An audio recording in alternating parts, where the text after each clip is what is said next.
الحمد لله نحمده ونستعينه ونستغفره ونؤمن به ونتوكل عليه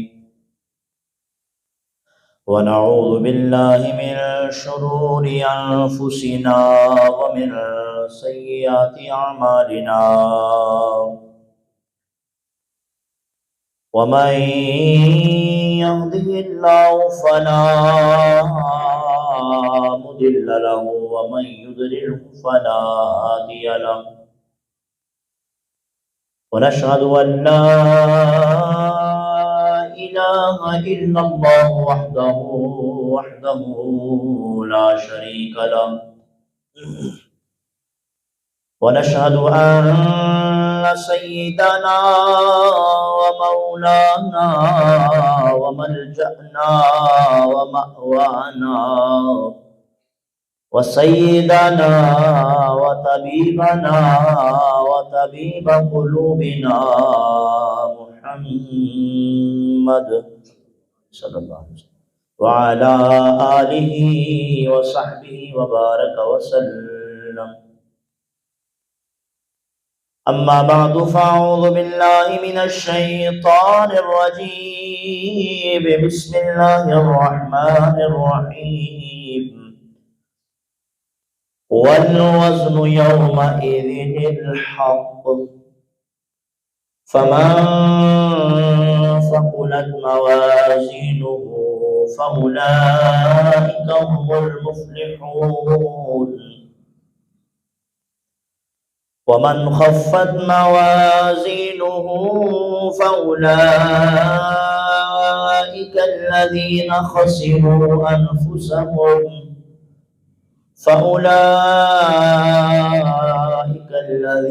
خسروا أنفسهم بما كانوا بآياتنا يظلمون. صدق الله مولانا العظيم وبلغنا رسوله النبي الكريم الأمين ونحن على ذلك لمن الشاهدين والشاكرين والحمد لله رب العالمين. إن الله وملائكته يصلون على النبي يا أيها الذين آمنوا صلوا عليه وسلموا تسليما. الصلاة والسلام عليك يا سيدي يا رسول الله وعلى آلك وأصحابك يا سيدي يا حبيب الله. الصلاة والسلام عليك يا سيدي يا نبي الله وعلى آلك وأصحابك يا سيدي يا محبوب رب العالمين. سچی بات سکھاتے یہ ہے، سچی بات سکھاتے یہ ہے، سیدھی راہ چلاتے یہ ہے، سیدھی راہ چلاتے یہ ہے. صلی اللہ علیہ وسلم صلی اللہ علیہ وسلم صلی اللہ علیہ. رب ہے موتی یہ قاسم، رب ہے موتی معطی عطا کرنے والا. امام احمد رضا خان میرے امام کیا فرماتے ہیں، خوب لکھا، رب ہے معطی یہ قاسم لب ہے موتی یہ ہے قاسم رزق اس کا ہے رزق اس کا ہے کھلاتے یہ ہے رزق اس کا ہے کھلاتے یہ ہے صلی اللہ علیہ وسلم مل کے پڑھ لو صلی اللہ علیہ وسلم صلی اللہ علیہ انا اعطیناک الکوثر انا اعطیناک الکوثر انا اعطیناک الکوثر انا اعطیناک الکوثر ساری کثرت پاتے یہ ہیں ساری کثرت پاتے یہ ہیں کہ سبحان اللہ ٹھنڈا ٹھنڈا میٹھا میٹھا ٹھنڈا ٹھنڈا میٹھا میٹھا ٹھنڈا ٹھنڈا میٹھا میٹھا ٹھنڈا ٹھنڈا میٹھا میٹھا پیتے ہم ہیں پلاتے یہ ہیں صلی اللہ علیہ وسلم پڑھیے صلی اللہ علیہ وسلم صلی اللہ علیہ بھول پڑ جائے درود پاک سے بڑھ کر ہے کوئی نعت شریف نہیں ہے اور جمعہ کے دن تو ویسے بھی درود پاک پڑھنے کی بہت فضیلت ہے میرے ساتھ شامل ہو جائیں صلی اللہ علیہ صلی اللہ علیہ قیامت کا منظر ہوگا بڑے قریب قریب کے رشتے چھوڑ کے چلے جائیں گے پھر کیا ہوگا امام احمد رضا خان فاضل بریلی لکھتے ہیں فرماتے ہیں کہ باپ جہاں بیٹے سے باغے باپ جہاں بیٹے سے باغے باپ جہاں بیٹے سے باغے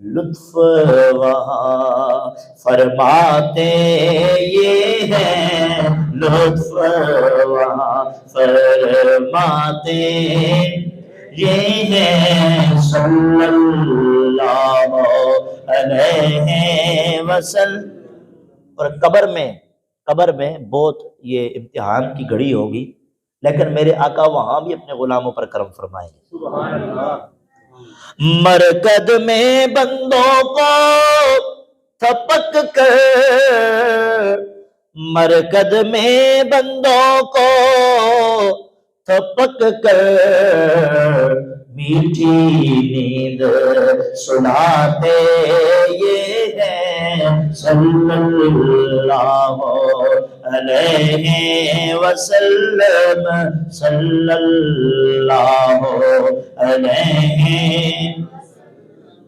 رافع نافع شافع دافع کیسا کلام ہے اعلیٰ حضرت رحمۃ اللہ علیہ رافع شافع نافع دافع رفع بھی فرماتے ہیں دور بھی کرتے ہیں ہر مشکل سے دور کرتے ہیں رافع فرمایا نافع نفع بھی عطا کرتے ہیں فرمایا شافع شفاعت بھی کریں گے دافع بلاؤں کو دور بھی کرتے ہیں اللہ کے حکم سے رافع نافع دافع شافع کیا کیا رحمت لاتے یہ ہیں، کیا کیا رحمت لاتے یہ ہیں، اور یہ صلی اللہ علیہ کہہ دو رضا رضا رضا، کہہ دو رضا سے خوش ہو خوش رہے، کہہ دو رضا سے خوش ہو خوش رہے، کیوں مجدہ رضا کا سناتے یہ ہیں، صلی اللہ علیہ وسلم، صلی اللہ علیہ وسلم، سچی بات سکھاتے یہ ہیں، سیدھی راہ چلاتے یہ ہیں، صلی اللہ علیہ وسلم۔ حمد و ثنا کے بعد معزز سامعین و حاضرین، اللہ جل وعلا کا بے پایاں لطف و کرم احسان عظیم، اس خالق و مالک نے ہمیں پھر یہ برکت والی سعادتوں والی گھڑیاں نصیب فرمائی، اور ہمیں جمعۃ المبارک کی ان عظیم محبت، برکت اور اللہ کی رحمت بری عطا کردہ گھڑیوں میں ہمیں جمع ہو کر اپنے گھر میں اپنا اور اپنے حبیب کا ذکر کرنے کی توفیق عطا فرمائی۔ بلا تمہید و تاخیر جلدی سے اپنے عنوان کو آگے بڑھاؤں گا تاکہ کچھ نہ کچھ باتیں ہمارے پلے پڑ جائیں اور ہمارے لیے دنیا اور آخرت میں کامیابی کا سامان بن جائے۔ معزز سامعین و حاضرین، مسلمان اللہ کے فضل سے جو مسلمان ہے وہ اللہ اور اس کے رسول حبیب لبیب تاجدار مدینہ صلی اللہ علیہ وسلم کی فرمائی ہوئی باتوں کو دل کی گہرائی سے سچا سمجھنے اور ان کی تصدیق کرنے کا نام ہے۔ مسلمانیت کیا ہے؟ جو اللہ اور اس کے حبیب نے تعلیم فرمائی ہیں باتیں، ان کو دل سے سچا بھی سمجھے اور ان کی تصدیق بھی کرے۔ اقرار باللسان و تصدیق بالقلب، اس کا نام مسلمانیت ہے، ایمان ہے۔ اور اگر دین میں ضروری باتوں کی دل سے تصدیق نہ ہو، تمام باتوں کی، اور کسی ایک کے بارے میں بھی معمولی سا شک ہو جائے تو بندہ دائرۂ اسلام سے خارج ہو جاتا ہے۔ لہٰذا کئی اس طرح اسلامی عقائد ہیں جہاں پر ہماری ان چیزوں کی حقیقتیں نگاہوں کے سامنے نہیں ہیں، یا انسان کی جو عقل ہے وہ ناقص ہے، اسے سمجھ بھی نہیں سکتی اگر اس کے سامنے آ بھی جائے، اور نہ بھی آئے پھر بھی کچھ ایسی چیزیں ہیں جو انسان کی ناقص عقل میں سمجھ نہیں آ سکتی، وہ ہمارے سامنے نہیں ہے، لیکن ہم بن دیکھے بن سمجھے، فرمایا بن عقل کو سمجھائے، ان کو مانتے بھی ہیں اور ان کا دل سے اقرار بھی کرتے ہیں۔ کئی چیزیں ان میں ایک جو چیز ہے اسے کہتے ہیں ایمان بالغیب، ایمان یؤمنون بالغیب، جو ایمان اللہ سے ڈرنے والے جو ہیں، اللہ والے وہ ہے ہی وہ ہیں کہ کچھ چیزیں ان کے سامنے ہیں اور کئی چیزیں ہیں ان کے سامنے نہیں ہیں، لیکن پھر بھی کہتے ہیں آمنا برب العالمین، ہم پھر بھی اس اپنے رب پر ایمان لے آئے، جو اس کے حبیب نے بیان کر دیا ہم نے مان۔ ان ساری چیزوں میں مختصراً ایک چیز ہے، وہ ہے عقیدہ وزن اعمال، میزان عمل۔ اب ہمارے سامنے تو نہیں ہے نا ترازو، معاشر والے دن وہ ترازو کیسا ہوگا ہماری نگاہوں کے سامنے نہیں ہے، نہ ہم نے دیکھا ہے، اس کے اوپر اعمال رکھے جائیں گے، ان کا وزن ہوگا، یہ ہماری بعض اوقات لوگوں کی عقل میں بھی یہ بات ہے نہیں، ناقص عقل میں سمجھ نہیں آتی، لیکن سارا کچھ اللہ اور اس کے حبیب نے بیان فرما دیا، ٹھیک ہے۔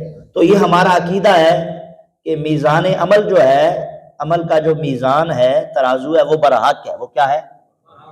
ہر مسلمان کا، ایمان والے کا یہ عقیدہ ہے کہ قیامت والے دن اللہ کی بارگاہ میں حساب ہونا ہے اور وہاں پر اعمال تولے جائیں گے. اس کا ذکر اللہ نے قرآن میں بیان فرما دی. تو اللہ رب العزت نے کیا فرمایا؟ وَالْوَزْنُ يَوْمَئِذٍ الْحَقُّ، فرمایا اس دن جو وزن ہے، میزان ہے، ٹھیک ہے، یہ جو اعمال کا تولنا ہے، وزن کرنا، یہ حق ہے. یہ کیا ہے؟ یہ اللہ رب العزت نے سورہ اعراف کے اندر ارشاد فرمایا فَمَنْ ثَقُلَتْ مَوَازِينُهُ فَأُولَئِكَ هُمُ الْمُفْلِحُونَ، فرمایا جس کے جو اعمال ہیں، نیک اعمال، میزان عمل کے اندر جو نیک اعمال اگر اس کے وزنی ہوئے، باری ہوئے، فَأُولَئِكَ هُمُ الْمُفْلِحُونَ، فرمایا وہ فلاح پا جائے گے. اور فرمایا وَمَنْ خَفَّتْ مَوَازِينُهُ، جس کے میزان عمل میں نیکیاں کم پڑ گئیں، ہلکی ہو گئیں، خفت، خفیف ہوئیں، ہلکی ہوئیں، فَأُولَئِكَ الَّذِينَ خَسِرُوا أَنفُسَهُمْ بِمَا كَانُوا بِآيَاتِنَا يَظْلِمُونَ، فرمایا یہی وہ لوگ ہیں جنہوں نے اپنی جانوں کے ساتھ خسارہ کیا، ظلم کیا. فرمایا یہی خسارہ پانے والے لوگ ہوں گے. تو قرآن سے ثابت ہوتا ہے کہ اس دن، فرمایا یعنی قیامت والے دن، جو میزان عمل والا معاملہ، یہ کیا ہے؟ برحق ہے. یہ کیا ہے؟ اور ہر ایمان والے کا، ہر مسلمان کا اس پر ایمان بھی ہے اور اس پر ایمان رکھتا ہے، اور یہ ضروری ہے. دوستو اب اگلی بات، یہ تو اتنی بات مکمل ہو. اب ہم یہ سوچتے ہیں، دیکھیں اس دن یہ بات تو قرآن سے واضح ہوگی کہ اگر نیکیوں والا پلڑا بھاری ہوا تو کامیابی ہوگی، اگر ہلکا پڑ گیا تو پھر کیا ہوگا؟ خسارہ ہوگا، پھر شرمندگی ہے، پھر ضلالت ہے، پھر عذاب ہے. تو عقل مند اور دانا جو ہوتے ہیں وہ کہتے ہیں نا، امتحان سے پہلے پہلے اس کی تیاری کرتا ہے. تو یہ بہت بڑا امتحان ہے، یہ بہت بڑا حساب کتاب ہے. دنیا کے حساب کتاب اس کے آگے کچھ قطرے جیسے بھی حیثیت نہیں رکھتے، وہ اتنا بڑا حساب ہے. تو آئیے آج جو جس موضوع پہ تھوڑی سی گفتگو ہوگی وہ ہے کہ ہم کون سے اعمال کریں کہ جن اعمال کی بدولت اللہ رب العزت ہمارا نیکیوں والا پلڑا بھاری فرما دے. ہم مسلمان کون سے ایسے اعمال کریں، وہ سارے شاید میں نہ بیان کر سکوں لیکن کچھ انشاءاللہ پھر انشاءاللہ اگلے جمعے پر. تو کون سے ایسے اعمال ہیں جو ہمارے میزان عمل میں وزنی ہوں گے، باری ہوں گے. تو اس پر انشاءاللہ آج ہم تھوڑی سی گفتگو کریں گے. خالق کائنات میری زبان پر کلمہ حق جاری فرمائے اور ہم سب کو عمل کی توفیق عطا فرمائے. پہلی بات، زبان. کئی اعمال ہیں جن کا تعلق ہمارے بدن کے اعضاء سے، ہاتھ سے، پاؤں سے، ٹھیک ہے، کان سے، لیکن ایک چیز ہمارے پاس ہے زبان. یہ زبان جو ہے، زبان یہ بہت بڑی اللہ کی نعمت ہے، اللہ کی بہت بڑی، اس میں کوئی شک تو؟ اگر قدر اس کی پوچھنی ہو تو گونگے سے پوچھئے، وہ آپ کو بتائے. جو جس کے پاس یہ زبان نہیں ہے اس سے اس کی کمی پوچھو تو وہ بتا سکتا ہے کہ بھائی میرے پاس زبان میں بول نہیں سکتا، میں کتنی بڑی نعمت سے ماروں. اس کی کمی اس کو محسوس ہو سکتی ہے اور وہ اس کو شاید بیان بھی کر دے. تو یہ بہت بڑی اللہ کی نعمت ہے. اب اگر انسان اسی زبان کے ذریعے سے خیر کے کلمات نکالے گا تو اللہ رب العزت ان خیر کے کلمات کے بدلے میں اسے دنیا اور آخرت میں کامیابیاں عطا فرمائے. اور اگر اسی سے وہ غلط کام کرے گا، اس کو غلط چلائے گا، تو یہی زبان اس بندے کو تباہ و برباد کر دے. بس آج یہیں پہ ختم ہو جاتا. آؤ اب اس زبان کو ہم نے سنوارنا کیسے ہے، کس سے سنوارنا ہے؟ آؤ نبی کا فرمان سنتے ہیں. کہو ذرا سبحان اللہ. آقا کریم علیہ الصلوۃ والسلام کے پیارے صحابی سیدنا انس بن مالک فرماتے ہیں، نبی کریم تاجدار مدینہ صلی اللہ علیہ وسلم کی حضرت ابو ذر جندب غفاری رضی اللہ تعالیٰ عنہ، جن کو ابو ذر غفاری کہا جاتا ہے، رضی اللہ تعالیٰ عنہ سے ملاقات ہوئی. آپ صلی اللہ علیہ وسلم نے ارشاد فرمایا، یا ابا ذر، اے ابو ذر، یا ابا ذر الا ادلک علی خصلتین ہما اخف علی الظہر واثقل فی المیزان من غیرہما، اے ابو ذر کیا میں تمہیں دو ایسی خصلتیں، عادتیں نہ بتاؤں، ایسی خوبیاں نہ بتاؤں جنہیں اپنانا آسان ہے لیکن قیامت والے دن میزان عمل میں بہت بھاری ہوں گی، جن کا وزن میزان عمل میں بہت زیادہ ہوگا۔ اللہ اکبر۔ انہوں نے عرض کی یا رسول اللہ کیوں نہیں، یا رسول اللہ کیوں نہیں، ضرور ارشاد فرمائے۔ نبی کریم صلی اللہ علیہ وسلم نے ارشاد فرمایا علیک بحسن الخلق وطول الصمت فوالذی نفسی بیدہ ما تجمل الخلائق بمثلہما، اے میرے صحابی ابو ذر دو چیزوں کو اپنا لے یا رسول اللہ صلی اللہ علیہ وسلم۔ وہ دو چیزیں کون سی ہیں؟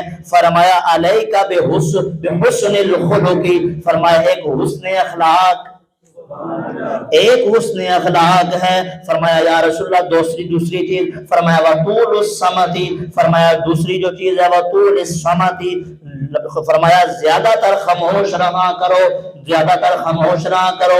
یہ دو چیزیں ایسی ہیں آقا کریم علیہ الصلوۃ والسلام نے ارشاد فرمایا فوالذی نفسی بیدہ ما تجمل الخلائق بمثلہما، فرمایا اس ذات کی قسم جس کے قبضہ قدرت میں میری جان ہے، ان دونوں کے ذریعے مخلوق کو بے مثال زینت نصیب ہوتی ہے۔ فرمایا یہ جو دو چیزیں ہیں نا یہ بے مثال مخلوق کو خوبصورت بنا دیتی ہیں، سونا کر دیتی ہیں، انتہائی فرمایا مزین کر دیتی ہیں۔ کون سی دو چیزیں؟ فرمایا دو چیزیں، فرمایا ایک زبان کو تھوڑا چلایا کرو، اس کو خاموش رکھا کرو، اس کو فرمایا قابو میں رکھو، اور دوسری بات فرمایا حسن اخلاق۔ یہ دو خصلتیں بندے کو خوبصورت بنا دیتی ہیں۔ سمجھ آئی ایک بات؟ بندہ جتنے مرضی سونے کپڑے پا لوے، جتنا مرضی اپنے نو بنا سنوار لوے، کدے حسن اخلاق نہیں تو سونا کوئی نہیں، وہ سونا سجدہ بندہ سجنوں تائیں سجدہ ہے جدوں حسن اخلاق ہوں۔ اگر حسن اخلاق نہیں اس کے پاس، اس کی عادات و اطوار اچھی نہیں، تو پھر وہ بندہ جتنا مرضی سج دھج لے، اچھا لباس پہن لے، اچھی جوتی پہن لے، اچھے لوگوں میں بیٹھ جائے، لیکن اس کو وہ خوبصورتی نصیب نہیں ہوگی جو میرے اور تیرے لجپال کریم آقا نے بیان فرمایا، جب تک اس کو نہ بنا لے۔ دوسری بات، زبان اتنی تکھی چلاندہ ہے، اتنی تیز زبان ہے، اس زبان پہ دھوکہ بھی ہے، اسی زبان سے جھوٹ بھی نکلتا ہے، اسی زبان سے غیبت بھی نکل رہی ہے، اسی زبان سے سخت گوئی ہے، بے حیائی والا کلام، بد والا کلام اس سے نکل رہا ہے، اور اسی سے گالی گلوچ نکل رہی ہے۔ تو جتنا مرضی خوبصورت ہو جائے لیکن اللہ اور اس کے محبوب کی نظروں میں خوبصورت تبھی بنے گا جب اس کی زبان اس کے کنٹرول میں ہو جائے گی۔ یہ میرے اور تیرے پیارے آقا کریم علیہ السلام نے ارشاد فرما دیا۔ سیدنا ابو ذر غفاری رضی اللہ تعالیٰ عنہ، یہ مسند ابی یعلا کے اندر، مسند بزار کے اندر، شعب الایمان کے اندر، تینوں کتابوں کے اندر یہ روایت موجود ہے۔ اور سیدنا ابو ذر غفاری رضی اللہ تعالیٰ عنہ نے جب آقا کریم علیہ السلام کی نصیحت سنی نا تو سن کر اپنے پلے باندھ لی، جو ہم نہیں کرتے۔ آقا کریم علیہ السلام کے صحابہ جو بھی بات سنتے تھے اس پر عمل کرتے تھے، اس کو یاد کرتے تھے، آگے بھی پہنچاتے تھے اور اس پر عمل بھی کرتے تھے۔ ہم سنتے ہیں، علم عام ہو گیا لیکن عمل نہیں رہا، ادب نہیں رہا۔ دوستو فرمایا کہ سیدنا ابو ذر غفاری رضی اللہ عنہ جب یہ بات سنی، آپ نے اپنے پلے باندھ لی، آپ نے اپنے پلے باندھ لی اور اس نصیحت پر انتہائی جتنا ہو سکا اس پر عمل کیا۔ ایک دن ایسا ہوا کہ آپ کو کسی بندے نے مسجد میں بیٹھا ہوا دیکھا، اور آپ جب بیٹھے ہیں تو انتہائی خاموشی کے ساتھ جدا ہو کر بیٹھے ہوئے ہیں مسجد میں، کسی سے کوئی کلام نہیں ہے، وہ اللہ کی یاد میں ذکر و فکر میں بیٹھے ہوئے ہیں۔ انہوں نے آ کر پوچھا حضور آج اتنی تنہائی اور اتنی خاموشی، وجہ کیا ہے؟ تو آپ ابو ذر غفاری رضی اللہ تعالیٰ عنہ نے آگے سے آقا کریم علیہ الصلوۃ والسلام کا فرمان سنا دیا، جو سنا تھا وہ آگے سنایا، اس کو پہنچایا۔ دوستو آقا کریم علیہ الصلوۃ والسلام کی بات کو آگے پہنچایا اور ساتھ میں بتا دیا کہ ہم وہی کرتے ہیں جو ہمارے لجپال آقا ہمیں تعلیم فرماتے ہیں۔ اور آقا کریم علیہ السلام نے یہاں ساتھ یہ بھی فرما دیا، ہر بات ہر جگہ پہ چپ رہنا ہی کوئی اچھا کام نہیں ہے۔ اب اس کو بھی آقا کریم علیہ السلام نے واضح فرما دیا۔ حضور علیہ الصلوۃ والسلام نے کیا فرمایا؟ المستدرک علی الصحیحین کے اندر روایت موجود ہے۔ حضور علیہ الصلوۃ والسلام نے فرمایا الوحدۃ خیر من جلیس السوء، بروں کی مجلس سے تنہا بیٹھنا بہتر ہے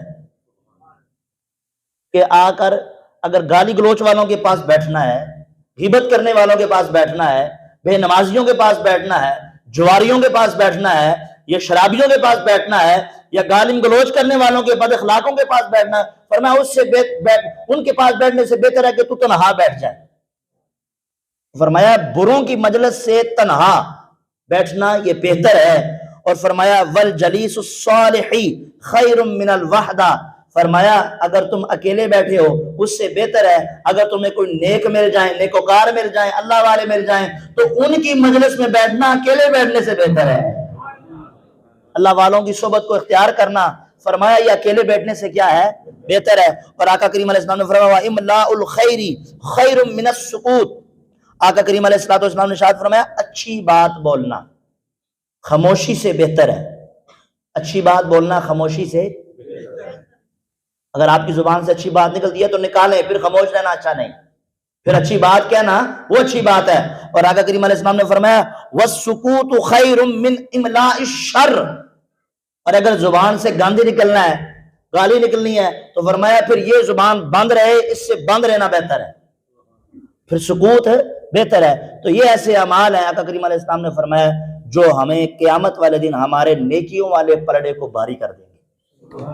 یہ آقا کریم علیہ السلام، زبان کے ساتھ یہ ساری چیزیں جڑتی ہیں، لہٰذا آقا کریم علیہ السلام نے فرمایا اچھی بات کا کہنا یہ صدقہ ہے، نیکیاں ہیں، ثواب ہے، لہٰذا یہ خاموشی سے بہتر ہے۔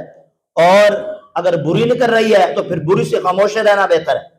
اس طرح اچھے کی صحبت میں بیٹھنا یہ اکیلے بیٹھنے سے بہتر ہے کہ اچھے کی صحبت میں بیٹھ جائے، اور اگر اچھا نہیں ہے اور ایسے گناہوں بھری صحبت ہے تو فرمایا اس سے بہتر ہے کہ تو اکیلا تنہا ہی بیٹھ جائے، گناہوں سے تو بچا ہوا ہے نا کمل۔ تو اکثر کیا ہوتا ہے ہماری بیٹھک لگتی ہے تو اس میں سارے موضوع جس طرح کا ذہن ہوتا ہے پھر اس طرح کی باتیں ہوتی ہیں، جب وہ اکٹھے ہوتے ہیں نا تو ایک کیا کہتا ہے، دوسرا کیا کہتا ہے، تیسرا کہتا ہے، پھر ہاں میں ہاں ملتی چلی جاتی ہے، گناہوں کا سلسلہ شروع ہو جاتا ہے۔ ہمیں ہماری آج کی جو گفتگو ہے یقین کریں، مسجد میں ہمارے پاس لوگ کھڑے ہوتے ہیں، میں نے کتنی بار نوٹ کیا مسجد کے اندر کھڑے ہوتے ہیں، سفید ریش والے بھی کھڑے ہوتے ہیں، اکثر اوقات دیکھا میں نے وہ کھڑے ہوتے ہیں لیکن ان کو پتہ نہیں ہوتا ہم اپنی زبان سے کیا نظر، وہ کھڑے ہو کر مسجد میں گال گلوچ ہو رہی ہوتی ہے، اور ان کی عادت بنی ہوتی ہے، وہ محسوس نہیں ہو رہا ہوتا، اگلے کو محسوس نہیں ہو رہا تھا کہ میں یہ غلط باتیں کر رہا ہوں، یہ تو مسجد تو کیا باہر بھی مناسب نہیں تھا جو میں مسجد میں کر رہا ہوں۔ تو کتنی بار ہمیں نوٹ کیا اتنی گندی وہ گفتگو استعمال اندر مسجد میں ہو رہی ہوتی ہے۔ تو دوستو ہمیں تھوڑا سا خیال رکھنا چاہیے اس زبان کو۔ آقا کریم علیہ السلام نے فرمایا نا جو دو ٹانگوں کے درمیان ہے اور جو دو جبڑوں کے درمیان ہے اگر تو ان پر کنٹرول کر لے تو میں تمہیں محمد عربی فرمایا جنت کی ضمانت دیتا ہوں۔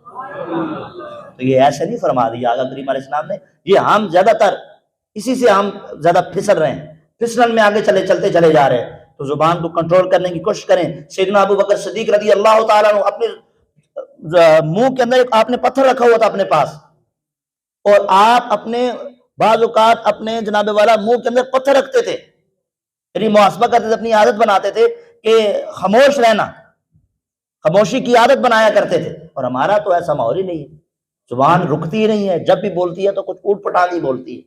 تو آؤ اس زبان کو اللہ اور اس کے محبوب کی یاد میں لگاتے ہیں۔ پیارا مہینہ آ رہا ہے، ہاں جی، ہر مہینہ یہ اللہ کا ہے، لیکن یہ جو مہینہ بالخصوص رجب کا مہینہ تشریف لا رہا ہے اور یہ اللہ رب العزت قسمت والوں کو عطا فرماتا ہے۔ فرمایا رجب اللہ کا مہینہ ہے، رجب ہے اس کے اندر نیکیاں یقین کرے ثواب دگنا ہو جاتا ہے۔ روزے رکھنے والے جو روزوں کے رکھنے کے شوقین ہیں، پہلے دن کا روزہ ہو بڑی برکت ہوگا، دوسرا تیسرے دن کا روزہ، پھر ہر دن کا روزہ اتنی برکت والا ثواب کا حامل ہے۔ تو آئیے اپنے آپ کو یہ فرمایا پانی دینے کا مہینہ ہے، اور کون سا پانی؟ آنسوؤں سے۔ فرمایا سیراب کرو، اور جو شعبان ہے وہ بیج بونے کا مہینہ ہے، اور رمضان پھر کاٹنے کا مہینہ ہے۔ یہ ہمارے صوفیاء لکھ کے بتا گئے۔ دوستو اپنے آپ کو کمر بستہ کریں، آئیں اس زبان سے غلط چیزوں کو دور کر کے اچھے کلمات کہنے کی عادت بنا لیں۔ آؤ آقا کریم علیہ السلام کا فرمان سنتے ہیں۔ اگلی بات حضور علیہ السلام نے ارشاد فرمایا کہ اللہ رب العزت کو جو بندہ اللہ کی حمد بیان کرے، اس کی پاکی بیان کرے، وہ بندہ اللہ کو بڑا ہی پیارا لگتا ہے، وہ اللہ کو بڑا ہی پیارا لگتا ہے۔ جس زبان سے اللہ کی حمد و ثنا بیان ہوتی ہے وہ اللہ کو بڑی پیاری لگتی ہے دوستو۔ اور یہ اس کی شان بھی ہے کہ جس کی پاکی بیان کی جائے، کیونکہ وہ ہر عیب سے پاک ہے، ہر چیز کا مالک ہے، لہذا اس کی شان ہے بھی اس کی، ہم اس کی پاکی بیان کریں، اس کی شانیں بیان کریں، اس کی صفت و ثنا کریں۔ اور فرمایا جو بندہ میری پاکی بیان کرتا ہے اس کی کیا شان ہے؟ آقا کریم علیہ الصلوۃ والسلام نے ارشاد فرمایا، ابو ہریرہ رضی اللہ عنہ سے روایت ہے، آقا علیہ السلام نے فرمایا کلمتان حبیبتان الی الرحمن، دو کلمات ایسے ہیں جو رحمان کو بڑی پیارے لگتے ہیں۔ میرا موضوع یہ ہے نا کہ ہم نے اپنے میزان عمل کے اندر نیکیوں والے پلڑے کو بھاری کرنا ہے، تو کیسے کرنا ہے؟ یہ کلمات انشاءاللہ کہتے جائیں گے، اللہ ہمارا نیکیوں والا پلڑا بھاری کر دے گا۔ حضرت سیدنا ابو ہریرہ رضی اللہ تعالیٰ عنہ یہ روایت جناب والا سنتے جائیے، جھنتے جائیے، اپنے ایمان کو مضبوط کرتے جائیے، اور جناب والا یہ کلمات پڑھنے کا ذہن بنا لیجئے۔ نبی کریم تاجدار مدینہ صلی اللہ علیہ وسلم نے ارشاد فرمایا، کلمتان حبیبتان الی الرحمن، دو کلمات ایسے ہیں جو رحمان کو بڑے پیارے لگتے ہیں، رحمان کو بڑے پسند ہیں، رحمان کے محبوب ترین کلمات ہیں۔ فرمایا کون سے ہیں؟ فرمایا خفیفتان علی اللسان، جب بندہ کہتا ہے زبان کے اوپر بڑے ہلکے ہیں، خفیف ہیں، ثقیلتان فی المیزان، فرمایا قیامت والے دن میزان عمل کے اندر باری ہوں گے۔ خفیفتان علی اللسان ثقیلتان فی المیزان، وہ دو فرمایا کلمات کون سے ہیں؟ سن لیجئے۔ آقا کریم علیہ السلام نے فرمایا سبحان اللہ و بحمدہ سبحان اللہ العظیم، اے مولا میں تیری ہم بیان کرتے ہوئے تیری پاکی بیان کرتا ہوں، تجھ عظمت والے رب کی فرمایا پاکی بیان کرتا ہوں۔ اللہ اکبر۔ آقا کریم علیہ السلام نے فرمایا یہ کلمات اللہ کے محبوب ہونے کا مطلب یہ ہے، جو بندہ یہ کلمات پڑھتا چلا جائے گا اللہ کا محبوب ترین بندہ بن جائے گا۔ دوستو یہ کلمات ہیں جو ہم نے پڑھنے ہیں، جو ہم نے اپنی زبان پر جاری رکھنے ہیں۔ فرمایا سبحان اللہ وبحمدہ سبحان اللہ العظیم۔ میرا دل کرتا ہے یہ سارا مجمع ہے جناب ایک بار بلند آواز سے پڑھے تاکہ ہمارے اوپر بھی اللہ کی رحمتوں کا نزول ہو جائے۔ پڑھے ذرا سبحان اللہ وبحمدہ سبحان اللہ العظیم، پھر پڑھیے سبحان اللہ وبحمدہ سبحان اللہ العظیم۔ فرمایا جو یہ کلمات پڑھتا ہے اللہ کا محبوب ترین بندہ ہے۔ سیدنا ابو ہریرہ رضی اللہ تعالیٰ عنہ نے اگلی حدیث مبارکہ صحیح بخاری شریف کے اندر یہ بھی روایت موجود ہے، آقا کریم علیہ السلام نے فرمایا من قال سبحان اللہ وبحمدہ فی یوم 100 مرہ، فرمایا جو شخص دن میں 100 مرتبہ یہ سبحان اللہ وبحمدہ سبحان اللہ العظیم پڑھ لے گا، حطت خطایاہ وان کانت مثل زبد البحر، فرمایا اس کے گناہ اگرچہ سمندر کی جاگ کے برابر بھی کیوں نہ ہو، وہ سارے صغیرہ گناہوں کو اللہ تعالیٰ نے کلمات کے پڑھنے کے صدقے سے معاف فرما دے گا۔ ہم قدم قدم پہ خطائیں کرتے ہیں، ہمیں حاجت ہے ہم یہ کلمات پڑھیں تاکہ اللہ تعالیٰ ہمارے گناہوں کو معاف فرما دے۔ اور اس مہینے کی آمد ہے رجب شریف کے مہینے کی، جس کے اندر برکتیں ہیں۔ فرمایا رجب جو مہینہ ہے جی، فرمایا جنت میں ایک نہر ہے جس کا نام رجب ہے۔ ہم نے اپنے اعمال کو وزنی کرنا ہے، نیکی والے اعمال کو، تو کیسے کرنا ہے؟ اس میں عمل یہ والا بھی شامل فرمایا رجب ایک جنت میں نہر ہے جس کا پانی دودھ سے زیادہ سفید ہے، شہد سے زیادہ میٹھا ہے، ٹھنڈا مشروب، وہ کسے ملے گا؟ فرمایا جو رجب کے اندر زیادہ سے زیادہ نفلی روزے رکھے گا، جو رجب کے روزے رکھے گا، فرمایا اس نہر سے اس بندے کو سیراب کیا جائے گا۔ تو کتنا وہ پیاس والا دن ہوگا، کتنا طویل دن ہوگا جس میں سایہ نہیں ہوگا، دھوپ ہوگی، زمین تانبے کی ہوگی، اتنی سختیوں والے دن کے اندر فرمایا سیراب اس کمال والے اور جناب والا سعادت مند بندے کو پلایا جائے گا اس نہر سے، جو رجب شریف کے اندر فرمایا اللہ کی رضا کے لیے روزے رکھے گا۔ دوستو یہ انتہائی محبت والا اور پیار بھرا ادب و احترام بھی کیجیے اس مہینے کا۔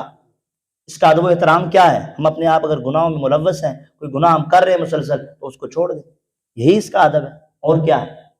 ادب یہی ہے کہ ہم اس کے اندر نیک اعمال کرنا شروع کر لیں، گناہوں سے توبہ کر لیں، اللہ کی رضا والے کاموں کی طرف آنا شروع ہو جائیں، تو یہی اس کا ادب ہے۔ سب سے بڑا اس کا بے ادب ہوا جو اس کے اندر بھی گناہ کرتا ہے۔ رجب شریف کے مہینے کے اندر گناہ تو ویسے بھی ایک نحوست ہے، لیکن یہ مہینہ خاص کر اللہ کی قربتیں حاصل کرنے کا مہینہ ہے، اللہ کی بارگاہ میں سرخروئی حاصل کرنے کا مہینہ ہے۔ دوستو آؤ اپنے آپ کو بیزاری والی یہ زندگی کچھ بھی نہیں ہے اگر اس کے اندر نماز نہیں ہے، اس کے اندر ذکر نہیں ہے، اگر اس کے اندر قرآن پاک کی تلاوت نہیں ہے. ہمیں قرآن نہیں پڑھنا آتا تو ہم کیا کر رہے ہیں؟ تو ہم نے زندگی کے اندر کیا کچھ حاصل کر لیا، لیکن ہمیں قرآن نہیں پڑھنا آتا تو ہم نے کیا حاصل کیا؟ بتائیں ذرا. قرآن کی فرمایا اگر نور سے ہم محروم رہ گئے تو قبر میں کہاں سے روشنی آئے گی؟ یہ قرآن قبر کا نور ہے. کہیے ذرا سبحان اللہ. یہ قرآن قبر میں شفاعت فرمائے گا، قرآن پل صراط سے پار نکالے ہمیں پار لگائے گا. لیکن ہم قرآن کو پیچھ کیے ہوئے ہیں، گھروں میں بھی رکھا ہوا ہے لیکن اس کے اوپر جناب والا تہ لگی ہوئی ہیں گٹے کی ہیں، لیکن ہم اس کے اوپر سے جناب والا وہ صاف کرنے کے لیے ہمارے پاس وقت نہیں ہے. لیکن میں کہتا ہوں خوش نصیب ہے جو صبح فجر کی نماز پڑھتا ہے اور اس کے بعد قرآن کی زیارت کرتا ہے، قرآن پڑھتا ہے. اللہ تعالیٰ اس کے لیے کتنی برکتیں نازل کرتا ہوگا. لہٰذا آئیے اپنی زندگی کو سنواریے، راہ راست پہ لائیے. تو دوستو آقا کریم علیہ السلام نے فرمایا یہ کلمات پڑھا کرو، یہ کلمات تمہیں رب کے قریب کر دیں گی. ہم نماز میں آتے ہیں نا، جب نماز میں تو اکثر لوگ مجھ سے پوچھ رہے ہوتے ہیں قاری صاحب خیالات آ رہے ہوتے ہیں اور دھیان بھٹک رہا ہوتا ہے. یہ آقا کریم علیہ السلام کا فرمان ہے. اس پر حدیث مبارکہ آقا کریم علیہ السلام نے ارشاد فرمایا جب بندہ نماز پڑھنے کے لیے آتا ہے نا تو جلدی جلدی سے نماز پڑھتا ہے، اس کا نماز میں دھیان نہیں ہوتا.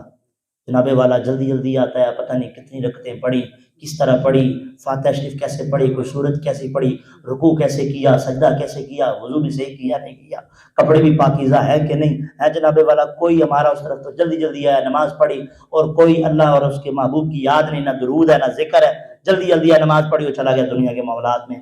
آقا کریم علیہ السلام نے فرمایا جب بندہ نماز پڑھنے آتا تو یہ کیفیات آج بندے کے ساتھ ہر ایک دوسرے بندے کے ساتھ بھی ہوتی ہیں. لیکن دوستو آؤ اپنی عبادت کو بھی درست کیجئے، نماز کو بھی درست کریں اور اپنے معاملات کو بھی درست کریں. آقا کریم علیہ السلام نے فرمایا کہ جب بندہ نماز پڑھنے آتا ہے یأتی احدکم الشیطان وہو فی صلاتہ، فرمایا بندہ جب نماز میں ہوتا ہے تو اس کے پاس ایک شیطان آتا ہے اور فیقول، شیطان آ کے اس کو کہتا ہے نماز کے اندر اذکر قضا، او گاڑی یاد کر، او گاڑی یاد کر، او والی گاڑی یاد کر، یہ والی بات یاد کر. پھر اس کو ساری باتیں یاد ہو رہی ہوتی ہیں، یعنی فلانی بات بھی یاد، اور جو کبھی نہیں یاد آ رہی جو وہ بھی آ کے اس کو نماز میں یاد آ رہی ہوتی ہے. جو حساب کتاب وہ باہر بولا ہوتا ہے وہ آ کے نماز میں اس کو یاد ہو رہا ہے. لیکن یہ تب ہے جب ہم نماز کو دل سے پڑھتے ہی نہیں، نماز کو ہم سیدھا کرتے ہی نہیں. جو نماز میں آتا ہے نا، صحیح طرح سے نماز میں آتا ہے تو وہ سب کچھ اپنا بھول کے آتا ہے جو اللہ کا ہوگا. ہم نماز مسجد میں آئے تو اس طرح آئے کہ بس سب کچھ پا چھوڑا ہے. اب یہاں ہم نے ایک نئی سوچ لے کے جانی ہے. اگر ہم مسجد میں بھی آ کر وہی ہماری حساب کتاب ہے، وہی ہماری یاداشت ہے، تو پھر ہم نے کیا کھویا اور کیا پایا. دوستو مسجد میں آؤ، سارا کچھ اپنے آپ کو رب تعالیٰ کی بارگاہ میں پیش کر دو. فرمایا نماز پڑھے تو ایسے پڑھ رہا ہے کہ وہ مالک تجھے دیکھ رہا ہے، تو مالک کو دیکھ رہا ہے، ایسے نماز پڑھی جائے. یہ معاملات ہونے چاہیے ہمارے. لیکن ہماری کیفیات کیا ہوتی ہیں، مسجد میں آنے کا انداز کیا ہوتا ہے اور نکلنے کا کیا انداز ہوتا ہے. یہ والے کام ہمیں محرومیوں کی طرف لے کے جا رہے ہیں. آقا کریم علیہ السلام نے فرمایا حتی ینفتل، یہاں تک کہ وہ جلدی جلدی فارغ ہو جاتا ہے، جلدی جلدی. فرمایا فلعلہ، اس کو چاہیے ان یفعل ویأتیہ وهو فی مضجعہ فلا یزال ینومہ حتی ینام. فرمایا کہ وہ آئے تو اس کو یوں نہیں کرنا چاہیے، بڑے آرام سے آئے، مسجد میں احترام کے ساتھ آئے، وقار کے ساتھ آئے، اللہ کو یاد کرتے ہوئے آئے، اللہ کی یاد میں آئے. پھر انشاءاللہ اس کی نماز بھی کامل ہوگی اور اس کو نماز کی معراج بھی نصیب ہوگی. لہٰذا ہم جب بھی مسجد میں آئیں تو صحیح طرح سے اس کو اچھی طرح سے نماز پڑھیں، رکوع اچھی طرح سے کریں، سجدے اچھی طرح سے کریں، اللہ کی یاد میں آئیں. پھر انشاءاللہ ایک سجدہ بھی اگر ہم نے ایسا کیا، اللہ تعالیٰ اس سجدے کے توسل سے اللہ ہماری ساری زندگی کو تبدیل فرما دے گا. دوستو ایسے اعمال کی طرف آئیں جو ہمارے اعمال کے اندر خاص کر نیکیوں والا جو میزان ہے اس میں اضافہ ہو. اس میں ہم نے سنا، اس نے اخلاق ہے خاموشی اختیار کرنا، اور اگر بولنا ہے تو اچھی بات کہنا. پھر اللہ کا کلام، اللہ کی یاد، اللہ کی حمد و ثنا، اللہ کی پاکی، یہ ہماری زبان پہ ہو. دیکھو ہم عادت بنا لیں گے نا جب اللہ کا کلام پڑھنے میں، اس کی تسبیحات کرنے میں، تو پھر بہت سارے گناہوں سے بچ جائیں. اگر ہمارے ہاتھ میں کاؤنٹر لگا ہوا ہے یہاں پہ اور ساتھ ساتھ ہم کام کر رہے ہیں اور ساتھ ساتھ کاؤنٹر چل رہا ہے، سبحان اللہ و بحمدہ، سبحان اللہ العظیم، کسی جاب کے اوپر ہے، کسی دکان کے اوپر ہیں، کاروبار کے اندر ہے، جہاں بھی ہیں آپ ساتھ پڑھتے جائیں، دیکھیں اللہ کی برکتیں وہاں کتنی نازل ہوتی ہیں. اور وہاں پہ اس کا آپ کو فرصت نہیں ملے گی، آپ کی زبان فارغ ہی نہیں رہے گی. آپ نے کسی کی غیبت کیا کرنی سننی، فارغ ہی نہیں ہے. ہم کس میں مصروف ہیں؟ اللہ کی حمد و ثنا بیان کرنے میں مصروف ہیں. تو جب ہم اس طرح اپنی عادت بنائیں گے، درود شریف پڑھنے کی عادت بنائیں گے، تو انشاءاللہ گناہوں سے بچ جائیں گے۔ تو آقا کریم علیہ السلام نے فرمایا حسن اخلاق، خاموشی کی عادت بنا لیں تاکہ ہماری زبان زیادہ گناہوں میں ملوث نہ رہے۔ اللہ کے کلام سے اپنی زبان کو سجا لیں، تر کر لیں، انشاءاللہ اس کا ثمرہ یہ اثر ہوگا، قیامت والے دن اللہ رب العزت ہمارے نیکیوں والے پلڑے کو بھاری فرما دے گا۔ اسی طرح اور کافی چیزیں ہیں جو میزان عمل کے اندر نیکیوں والے اعمال کو بڑھاتی ہیں۔ وزنی عمل میں یہ بھی ہے کہ جنازے میں شرکت کرنا، جنازے میں شرکت کرنا اور تدفین تک ساتھ رہنا۔ ہم نماز جنازہ پڑھنے جاتے ہیں تو نیت کیا ہوتی ہے؟ ہونی چاہیے اللہ کی رضا۔ اگر یہ ہم اللہ کی رضا پانے کے لیے جنازے میں شرکت کرتے ہیں، یہ بہت بڑا وزنی عمل ہے۔ کس طرح؟ علماء نے اس پر کلام فرمایا۔ سب سے پہلے حدیث مبارکہ آقا علیہ السلام نے فرمایا من صلی علی جنازۃ، جس نے کسی جنازے پر فرمایا رضا الہی کے لیے مسلمان کا جنازہ پڑھے اور ولم یتبعها فلہ قیرات، اور اس کا جنازہ پڑھنے کے بعد واپس آ جائے، اس کے لیے 1 قرات اجر ہے۔ تو فرمایا وہ احد پہاڑ جتنا ثواب۔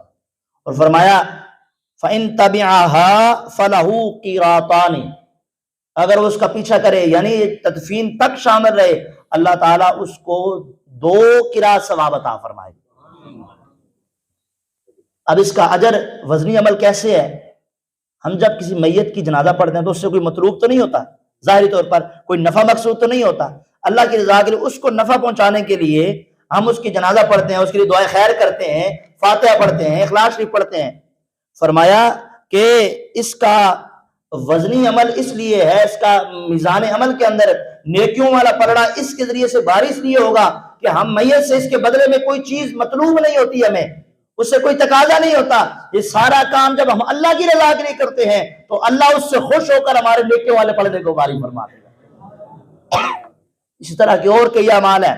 جب کسی کا بچہ فوت ہو جائے، جب کسی کا بچہ فوت ہو جائے تو فرمایا اگر وہ اس پر صبر کرے، اللہ رب العزت اس کا بھی قیامت والے دن نیکیوں والے پلڑے کو بھاری فرما دے گا۔ اس پر اگر صبر کرے، فرمایا اللہ تعالیٰ اس کے فرمایا نیکیوں والے پلڑے کو بھاری فرما دے گا۔ اور فرائض کی ادائیگی، اللہ کو سب سے پیاری جو چیز ہے وہ ہے فرائض کی ادائیگی۔ اس طرح نماز فرض ہے، روزہ فرض ہے، زکوٰۃ فرض ہے اس کے سارے احکام کے ساتھ، حج فرض ہے، جو بھی یہ فرائض ہیں، اس طرح کے جو فرائض ہیں وہ سب سے پیارے ہیں اللہ کو۔ لہٰذا کسی نے اگر نیکیوں والے پلڑے کو بھاری کرنا ہے تو وہ فرائض کی پابندی کرے، فرائض و واجبات کی پابندی کے ساتھ ادائیگی کرے۔ جو فرائض کو ادا کرتا ہے پابندی کے ساتھ، واجبات کو ادا کرتا ہے، اللہ تعالیٰ اس کے بھی نیکیوں والے پلڑے کو بھاری فرما دیتا ہے۔ تو نوافل بعد میں ہے۔ فرمایا اللہ کے نزدیک جو اللہ کا قرب پانے کی سب سے پہلی چیز ہے وہ ہے فرائض۔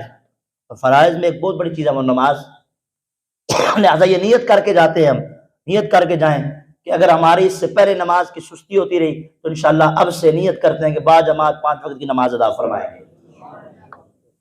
پیارے برکت والے مہینے حاصل ہو رہے ہیں، یقین کرے خوش نصیب ہے کتنوں کے ہم نے جنازے اٹھائے کو قبرستان کے حوالے کر کے آگے۔ اس سے پہلے ہمارے ساتھ تھے، کچھ لمحے پہلے، کچھ گھڑیاں پہلے، کچھ دن، سال، مہینے پہلے ہمارے ساتھ تھے، لیکن اگلے سال کیا پتہ ہم ہوں گے نہیں ہوں گے۔ یہ دن بڑی برکت والے ہیں، سعادت والے ہیں، ان کو غنیمت جانیے، ان زندگی کی سانسوں کو غنیمت جانیے، اور آئیے دین کی طرف آئیے۔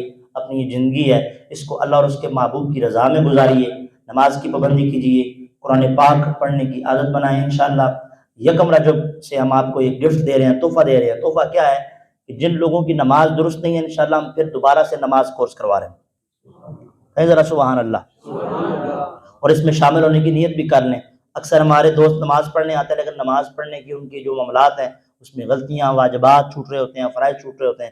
پہلے بھی ہم نے شروع کیا تھا، جنہوں نے دلچسپی لی انہوں نے سیکھا، درست کیا، لیکن پھر سے انشاءاللہ ہم یکم رجب سے عشاء کی نماز کے بعد ہم یہاں 15 سے 20 منٹ کا جو بھی مختصر سا ملکہ لگایا کریں گے، جس میں انشاءاللہ نماز باقاعدہ پڑھائیں گے بھی۔